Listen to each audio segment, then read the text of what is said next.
Assalaamu calaykum waraxmatullaahi wabarakaatu. Kusoo dhawow Baro Technology. Magacaygu waa Maxamed Axmed. Waxaan ahay soo saaraha channelka.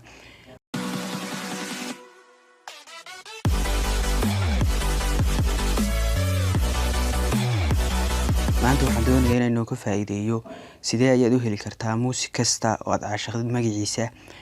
Muusiga magaciisa marka doonaysid inaad heshid barnaamijyo fara badan baa la adeegsadaa laakiin ka ugu fiican ee markaba aqoonsanaya noo soo xulay waxa la yiraahdaa music detector. waxaad ka helaysaa Play Store-ka. waxaa ku qoraysaa music detector, dabeed halkaas ka soo download garaysanaysaa. markaad soo download garaysatid, haddaynu furno interface-kiisu qaabkan u ekaanaya. marka ugu horeysa allow ayaa leedahay, no thanks. marka waxaynu leenahay halkaas aad taabanaysaa. markaad doonaysid calaamadaas falaadha aad taabanaysaa to start. waxaad shidanaysaa marka mobile kale aad ka shidanaysaa muusiga aad caashaqday ayaa shidanaysaa. hadda muusiga hadda shidno mid baynu ku tijaabinaynaa vlogyada loogu talagalay.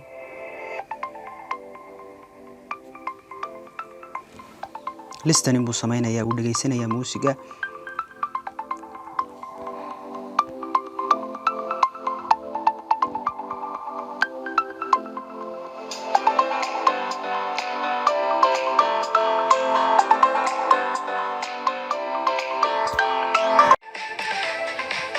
aan iska damina muusiga hadaba waa kay noo saaray.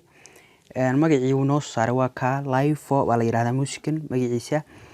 kuwa kale aad garan weydid magacyadoodana saas oo kale ku heli kartaa. listening baa ku dhufanaysaa bas saas kugu saaraya. aniga hadda irto cilad yar baa jirtay oo screen recorder-ka yabaan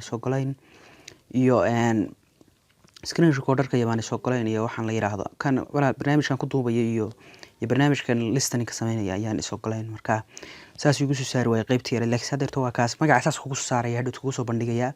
dabeeto laba option ku siinaya inaad YouTube ka dhageysid ka daawatid iyo inaad meesha kale ka daawatid. marka YouTube ka doonaysid inaad ka daawatid halkaas ku dhufanaysaa.